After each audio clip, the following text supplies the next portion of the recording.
There's something really special about the Feast of Tabernacles, or the Feast of Booths. It's a remarkable feast that's mentioned in Leviticus 23. It's also a feast that we're going to be celebrating after Messiah returns in Jerusalem. All nations, Zechariah says, will come to Jerusalem to celebrate the Feast of Tabernacles.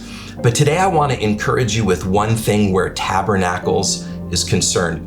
All throughout Israel on this particular feast, you'll see temporary booths or huts built where Jewish families will eat and sleep in so that they can be reminded of their temporary dwellings when they were on their 40-year trek out of Egypt and into the promised land and how God sustained them.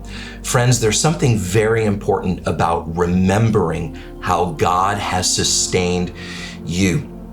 We're living in a very interesting season. I'm recording this in 2020, where so much is going on, so much uncertainty, a lot of fear, a lot of not knowing what the future holds.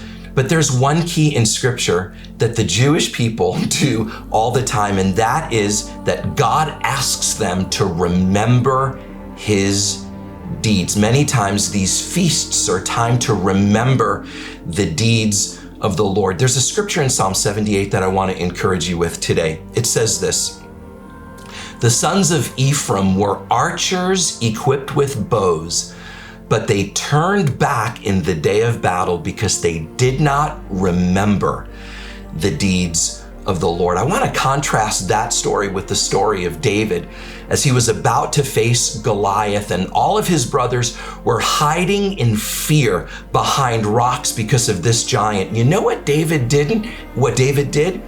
David was not counting on the armor that Saul gave him. It actually didn't fit. But here's what David did do. David remembered that God delivered him from the lion and the bear, and it caused David to run into battle, and he valiantly defeated Goliath. Friends, in this season, as Jewish people are building temporary huts to remember how God sustained them in the wilderness, I want to encourage you to remember the deeds of the Lord. In these days of uncertainty, in these days where fear is gripping many people, let today be a day where you remember the deeds of the Lord, because as surely as He's delivered you from the past, He'll deliver you today as well. Let's remember the deeds of the Lord.